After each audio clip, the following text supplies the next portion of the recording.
Sumainyo ang Panginoon. At sumayo rin. Ang mabuting balita ng Panginoon ayon kay San Lucas. Papuri sa iyo, Panginoon.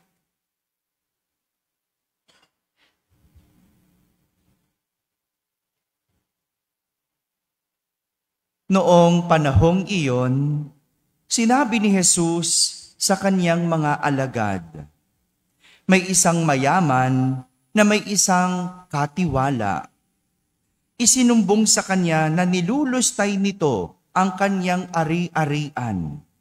Kaya't ipinatawag niya at tinanong, 'Ano ba itong naririnig ko tungkol sa iyo? Isulit mo sa akin ng buo ang pangangasiwa mo sa aking ari-arian, pagkat mula ngayon ay hindi na ikaw ang katiwala ko." Nawi ka ng katiwala sa sarili. Aalisin na ako ng aking Panginoon sa pangangasiwa. Ano ang gagawin ko? Hindi ko kayang magbungkal ng lupa. Nahihiya naman akong magpalimos. Alam ko na ang aking gagawin. Maalis man ako sa pangangasiwa, may tatanggap din sa akin sa kanilang tahanan.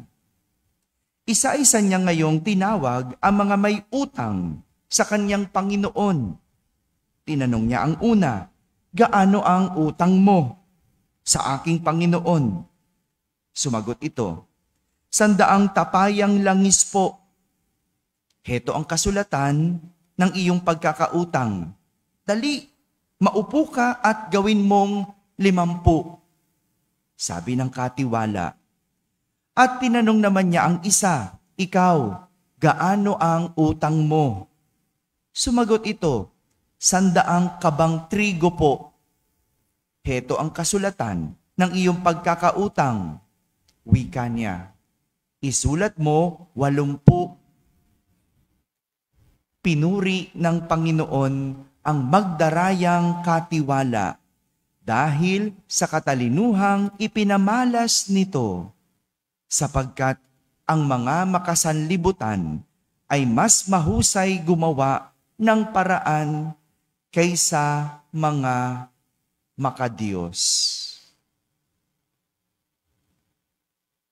Mga kapatid, ang mabuting balita ng Panginoon. Pinupuri ka namin, Panginoong Jesucristo. Umupo ang lahat at makinig sa homilya. Magandang umaga po sa inyong lahat. Magandang umaga sa mga nasa barangay, sa mga nasa tahanan na nagsisimba via online at sa lahat ng nasa abroad. Kasama kayo sa aming banal na pagdiriwang dito sa ating parokya. Bago ako magsimula, huwag nating kalimutan ipagdasal ang ating mga kababayan na nasa lanta ng bagyo, lalo na yung mga nasa Visayas. At pagdasal din natin ngayong weekend. May paparating na bagyo at tayo naman ang hahagupitin. So magdasal, Magdasal tayo. Ipagdasal natin ang paparating na bagyo at ang mga nasa lanta ng bagyo. Isa na namang talinhaga ang ating narinig mula kay Jesus sa ating ebanghelyo. Alam nyo ba, simula nung Lunes, panay ang gamit ni Jesus ng talinhaga para magturo. Naalala nyo pa ba yung talinhaga kahapon? O wag na lang yung Lunes, kahapon, naalala nyo pa ba? Sino nakaalala? Hindi na alam, no? Nawawala, yes, talinhaga ng nawawalang tupa at yan, pilak o kusing, yung barya. Very good, naalala pa, 2 ang talinhaga kahapon. Ngayon, isa na namang talinhaga ang ginamit ni Jesus para magturo. At ngayong araw na ito, ginamit niya ang talinhaga ng tusong katiwala. Sabihin nyo nga, tuso. O sa isang salita pa, magdarayang katiwala. Magdarayang katiwala. ito yung ginamit niya para pangaralan ang kanyang mga alagad. At ayon sa talinhaga, nahuli ng amo na nilulustay ng kanyang katiwala ang kanyang ari-arian. Kaya pinatawag niya ito at ipinasulit ang lahat ng pangangasiwa ng katiwala sa mga ari-arian ng amo. Ano mararamdaman nyo kung ang inyong katiwala nilulustay ang inyong pera? Hello? Tinatanong ko kayo, ano mararamdaman nyo? Magagalit? Ano pa? Malulungkot, sasama loob, maiinis. Di ba? Ito ang mas nakakagulat. Sa halip na umamin ang nagawang pandaraya ng katiwala, dinaya pa niya ang kanyang amo sa pamamagitan ng pagpapatawag sa lahat ng mga nagkakautang sa kanyang amo. At anong ginawa? Binawasan. Binawasan niya ang pagkakautang. Bakit? Ba't binawasan? Para kapag tinanggal na siya ng kanyang amo bilang katiwala, merong tatanggap sa kanya. Ang galing, ano? Tingnan mo. Grabe. Yung utang sa amo, ngayon, kanino na ngayon may utang? Ha? May utang na ngayon dun sa katiwala. Ano yung utang sa katiwala? Utang na loob. No? Grabe. Ang galing. Naisip nyo ba yon? Pag tao, pagka nagigipit sa mga ganyan, ang galing mag-isip, di ba? Tingnan mo yun.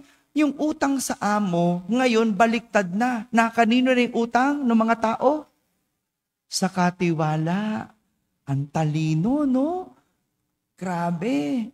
No? Yung tila nagkaroon pa ng utang na loob sa kanya ang mga taong may utang sa amo. Dahil sa pagbawas ng kanilang utang.